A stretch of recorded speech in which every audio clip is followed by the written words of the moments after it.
Vamos lá, hora da nossa parceria exclusiva com o Bom Dia Mercado. Vamos conversar com ele, Theo Takari, editor-chefe do BDM Online. Theo, muito bom dia para você. Atualize então o que vem aí pela frente, né, nessa terça-feira dessa semana mais curta aqui no Brasil, nessa terça que a gente tem praticamente uma quinta-feira, mas que a gente ainda deve repercutir muito, né, todas essas questões em Brasília. Brasília está pegando fogo nessa terça, né, Theo?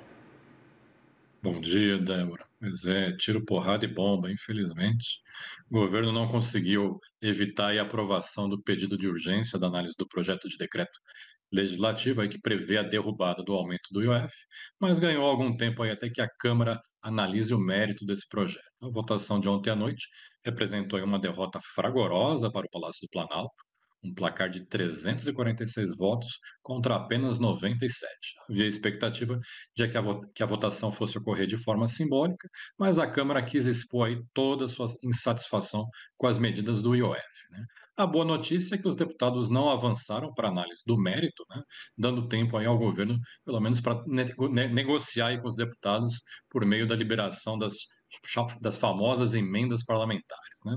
Um acordo foi costurado ontem de tarde pelos ministros Rui Costa, da Casa Civil, e Gleisi Hoffmann, de Relações Institucionais, com os líderes da Câmara, e com isso o governo ganhou aí essas 2 semanas de prazo antes que a Câmara leve esse projeto para a votação.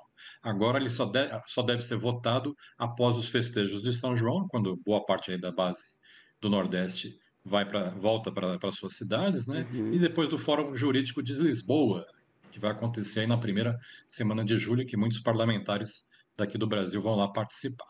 O presidente da Câmara, Hugo Mota, disse durante a sessão que reforçou aos ministros que o Congresso não vai aceitar alta de impostos, que não defende fazer um ajuste fiscal em cima dos mais pobres, mas também não quer punir quem produz e gera emprego. Mota também informou aos deputados que o governo se comprometeu a encaminhar um pacote de gastos aí nesse período. A ver, né, Débora? Uhum, a ver mesmo, porque isso ainda deve, né, continuar repercutindo bastante nos próximos dias, né? Tempo está correndo, o relógio está correndo.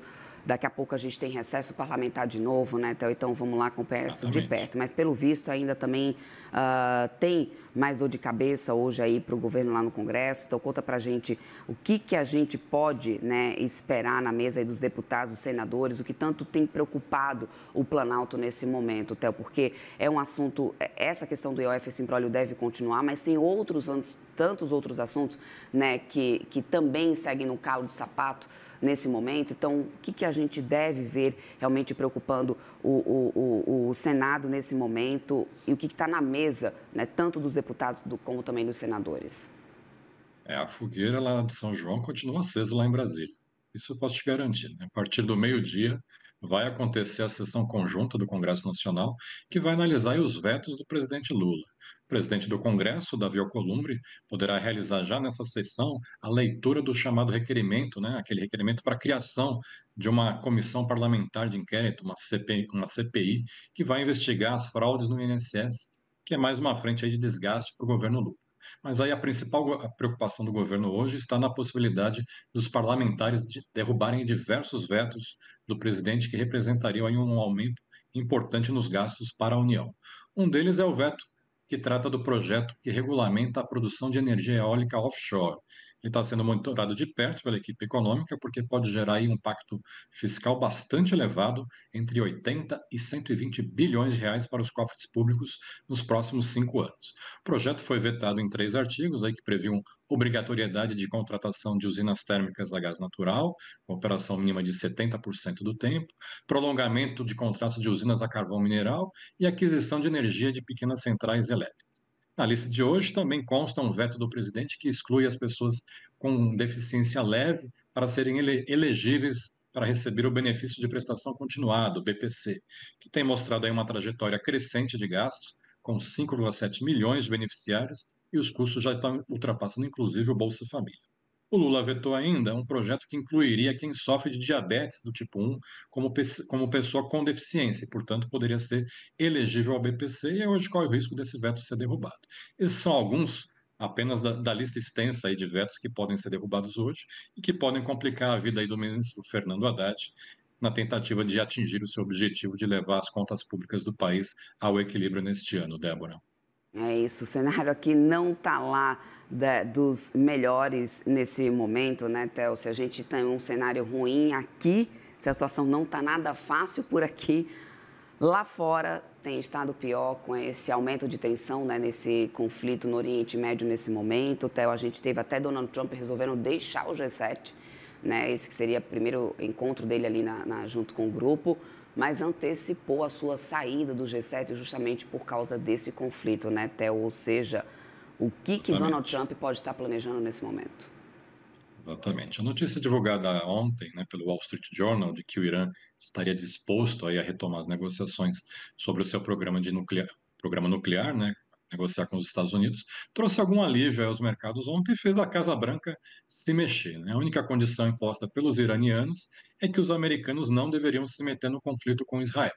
Mais tarde, aí o próprio Trump exaltou o Irã a se apressar nas negociações antes que seja tarde demais. A Casa Branca confirmou que, após o jantar com os chefes de estados do G7 lá no Canadá, o Trump decidiu voltar aos Estados Unidos devido ao que está acontecendo lá no Oriente Médio. Né? Segundo informações da Fox News, o Trump solicitou que a sua equipe do Conselho de Segurança Nacional o aguardasse na sala de crise da Casa Branca ainda ontem à noite para uma reunião. O secretário de Defesa dos Estados Unidos, o Pete Hegseth, disse à Fox que Trump ainda busca um acordo nuclear com o Irã e que os Estados Unidos não pretendem se envolver no conflito, mas todas as opções estão na mesa. Segundo a agência Axios, a Casa Branca discute com o Irã a possibilidade de um encontro ainda nesta semana entre o enviado americano Steve Witkoff e o ministro do Exterior do Irã, o Abbas Araghchi. O objetivo seria aí debater uma iniciativa diplomática sobre o acordo nuclear e o fim do conflito com Israel. Agora cedo, Trump falou com a imprensa e disse que pode enviar um alto funcionário, nessa condição de pode, para se encontrar com o Irã, acrescentando que tudo vai depender do que vai acontecer. Ele defendeu um fim de verdade para a guerra e não apenas um cessar-fogo. E culpou o Irã pela guerra por não ter chegado a um acordo nuclear que teria impedido o início desses ataques de Israel. Enquanto as coisas não ficam mais claras por lá, vamos falar um pouquinho da agenda de hoje. Né? Por aqui a gente tem leilão de blocos de petróleo da ANP, entre eles o da Foz do Amazonas, que deve começar aí a partir das 10 horas no chamado quinto ciclo de oferta permanente. O presidente Lula vai estar lá no G7, no Canadá, vai participar inclusive de um encontro com o presidente da Ucrânia, o Volodymyr Zelensky, está previsto aí para 6h30 da tarde pelo horário de Brasília. E na zona do euro saiu agora cedo o índice ZIL de sentimento econômico da Alemanha, que atingiu 47,5 pontos, bem melhor que os 35 pontos esperados pelo mercado e marcou aí o nível mais alto em quase 3 anos.